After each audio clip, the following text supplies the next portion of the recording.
జ్ఞానవాపిలో పూజలు చేశారు హిందువులు. ఇందులో వింతేముంది అనుకుంటున్నారా?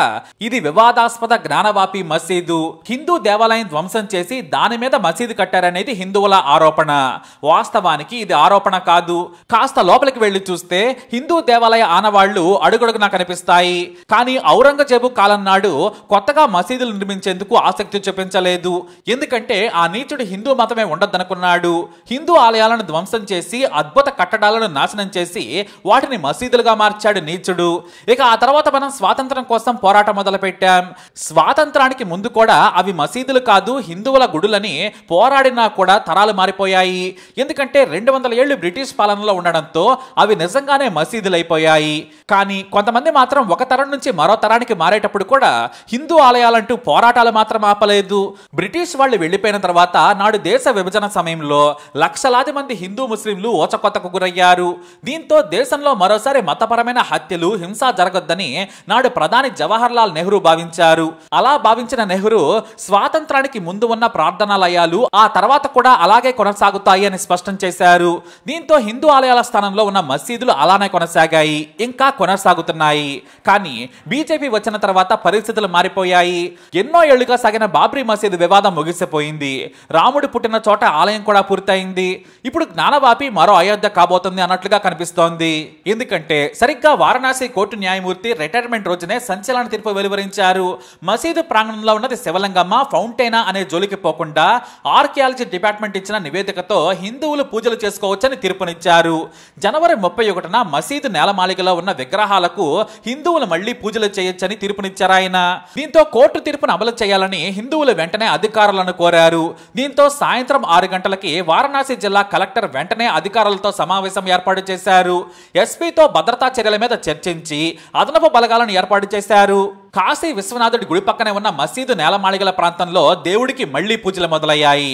దాదాపు 31 ఏళ్ల తర్వాత హిందువులు లోనికి వెళ్లారు. భారీ పోలీసు బలగాల మధ్య హిందువులు మసీదు సెల్లార్లోకి హరహర మహాదేవ అంటూ వెళ్లి పూజలు చేశారు. ట్రస్టు ఆధ్వర్యంలో పూజలు జరిగేలా కలెక్టర్ ఆగమేఘాల మీద ఏర్పాట్లు చేయించారు. అంతా సవ్యంగా సాగింది. కానీ మసీదు ప్రాంగణంలో ఆలయ పూజలు జరగడం ఇదే మొదటిసారి. వాస్తవానికి ఇక్కడ 31 ఏళ్ల క్రితం వరకు కూడా తమ దేవుడైన శివుడికి భక్తులు పూజలు చేసేవారు. కానీ నాడు యూపీ సీఎం ములాయం సింగ్ యాదవ్ ముస్లిం ఓట్ల కోసం ఓవర్ చేశారని చెప్పొచ్చు. ఏకంగా గుడి క్లోజ్ చేయించి నందీశ్వరుడి ముందు భారీ గేట్లు ఏర్పాటు చేశారు. దీంతో హిందువుల మనసు కకావికలమైంది. తాము రోజు మొక్కుకునే దేవుడిని ఎలా అడ్డుకుంటారని కోర్టులకు వెళ్లారు. పోలీసులకు ఫిర్యాదు చేశారు. కానీ హిందువుల బాధ విన్నవారెవరూ కూడా లేరు. ఇక చేసేది లేక పక్కనే ఉన్న ప్రఖ్యాత కాశీ విశ్వనాథుడి ఆలయంలో పూజలు చేయడం మొదలుపెట్టారు. అయితే హిందువుల శివాలయం కొలగొట్టి నాడు మసీదు కట్టారు, మా గుడి మాకివ్వాలని వారణాసి కోర్టుకెళ్లారు హిందువులు. దీంతో చాలా ఏళ్లుగా దీనిపై న్యాయ పోరాటం జరుగుతుంది. మరోవైపు ముస్లింలు మాత్రం 150 ఏళ్లకు ముందు నుంచి కూడా ముస్లింలు ఇక్కడ ప్రార్థనలు చేసుకుంటున్నారని చరిత్ర చెబుతోంది. సాక్ష్యాలు కూడా ఉన్నాయని చెబుతున్నారు. వాస్తవానికి వాళ్ళు చెప్పేది కూడా నిజమే. కానీ అంతకంటే ముందు కదా గుడిని కూల్చింది. కావాలంటే నిర్మాణం చూడండి. చిన్నపిల్లాడిని మసీదులోకి తీసుకెళ్లి చూపించినా కూడా ఇది హిందూ ఆలయమే అంటారనేది పిటిషన్ దారుల వాదన.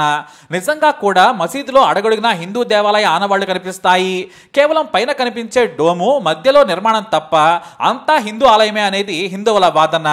ఇక ఇద్దరి వాదనలపై సుదీర్ఘంగా విచారించిన న్యాయస్థానం చివరకు జ్ఞానవాపిలో ఆర్కియాలజీ డిపార్ట్మెంట్ సర్వే చేయాలని ఆదేశించారు. 2022లో న్యాయమూర్తి ఆదేశాలు ఇచ్చారో లేదో ఏకంగా కొంతమంది సంఘ వ్యతిరేక శక్తులు ఆయన బెదిరించాయి. ఇలాంటి తీర్పు ఎలా ఇస్తావో చూస్తామని భయపెట్టేశారు.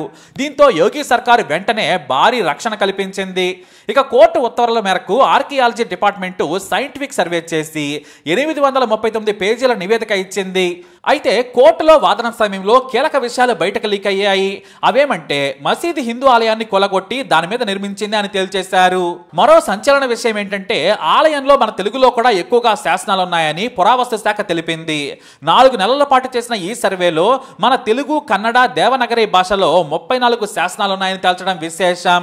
ఇంకో విషయం ఏంటంటే మన తెలుగు వారే ఈ ఆలయ నిర్మాణం దక్షిణ భారతదేశంలో ఉండే శివాలయంను వాస్తు ప్రకారం నిర్మించారనేది ఓ అంచనా. లోపల రుద్ర, ఉమామహేశ్వరుడు, జనార్దన దేవుల పేర్లను చెక్కారు. అంతెందుకు దేవతల గుర్తులైన జంతువుల శిల్పాలు, శిలలు కూడా ఉన్నాయి. కర్ణుడి రథ, మామిడి తోరణాలు, వాస్తు శిల్పాలు కూడా ఉన్నాయి. దక్షిణ భారత ఆలయాల మాదిరిగానే శిల్పాలు క్లియర్ గా ఉన్నాయని తేల్చింది పురావస్తు శాఖ. ఇక ఆసక్తికరమైన విషయం ఏంటంటే ముందు ఆలయ దిమ్మలను అలానే ఉంచి వాటి మీద మళ్లీ కొత్తగా మసీదు కోసం నిర్మించారు. చేశారు. ఇక అరబిక్, పర్షియన్ భాషలో కూడా శాసనాలు ఉన్నాయి. కానీ ఇక్కడే మొఘల్ చక్రవర్తి అయిన ఔరంగజేబు హయాంలోనే 1676 నుంచి 1677 నిర్మించినట్లు రాతిపై చాలా క్లియర్ గా ఉంది.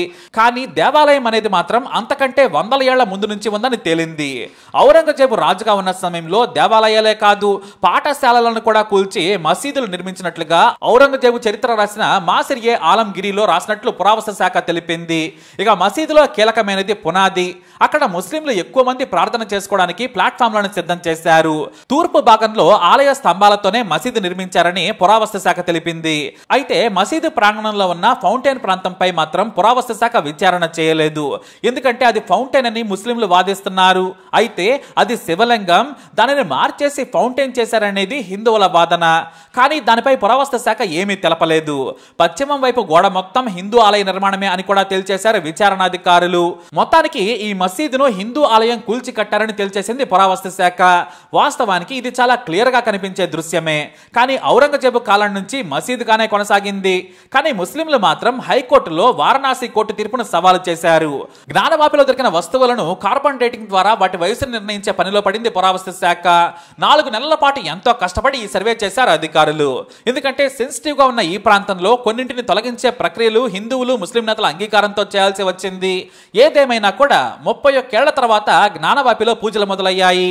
ఇక్కడ మెచ్చుకోవాల్సింది వారణాసి కోర్టు న్యాయమూర్తిని. ఆర్కియాలజీ డిపార్ట్మెంట్ ఇచ్చిన నివేదిక ఆధారంగా ఎన్నో బెదిరింపులు వచ్చినా కూడా సంయమనంతో, ధైర్యంతో విచారణ చేశారు. చివరకు పదవి విరమణ రోజున ఆయన తీర్పునివ్వడం విశేషం. చట్టం ప్రకారం విచారణ చేసి సాక్ష్యం చూసి తీర్పు చెప్పానని తెలిపారు న్యాయమూర్తి. ఏదేమైనా ఆయన సాహసాన్ని కొనియాడాల్సిందే. ఎందుకంటే చట్ట ప్రకారం ఎంత సమయం తీసుకుంది, కానీ మసీదులో అడుగడుగున హిందూ ఆలయ ఆనవాళ్లే కనిపిస్తాయనేది వాస్తవం. మరి మీరేమంటారు? మీ అభిప్రాయాన్ని కమెంట్ ద్వారా తెలియజేయండి. వీడియోని లైక్ చేయండి, షేర్ చేయండి, మా ఛానల్ని సబ్స్క్రైబ్ చేసుకోండి.